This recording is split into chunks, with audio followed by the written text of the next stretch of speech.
There is a very specific, magical feeling you get when you make your first dollar on the internet.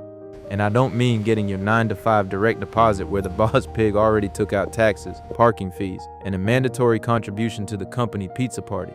I mean waking up, looking at a screen, and realizing you generated actual, pure value out of thin air. Making your first dollar in Web3 hits different because nobody had to give you permission to earn it. Today, we are going to talk about exactly how that first digital dollar is made, why it requires zero of your own money, and why the traditional matrix is absolutely terrified of you finding out.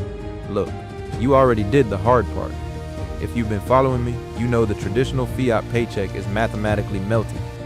You also know that leaving your money on a centralized exchange is just trading one bank manager for another.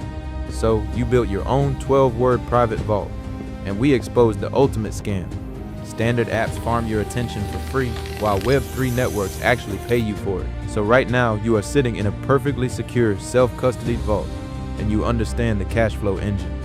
The only problem? The vault is empty.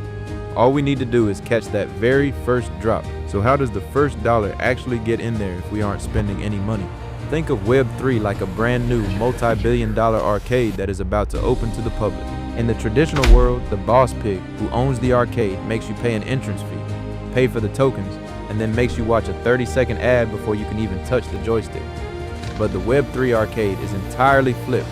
The developers need players to walk in, test the buttons, and make sure the high scoreboard doesn't crash.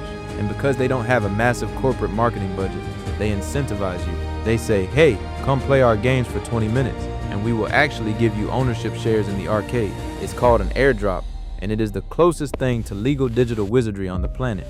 You don't need a Wall Street degree to do this. You don't need $10,000 in starting capital. You just need to know which arcades are handing out tokens and how to plug in your vault to collect them. We have the vault, we know the game. Now, we just need to press start. Next time, I am going to show you exactly where the arcades are hidden. Subscribe so you don't miss the exact location. And if your vault is still empty, click the video on screen right now to build your infrastructure.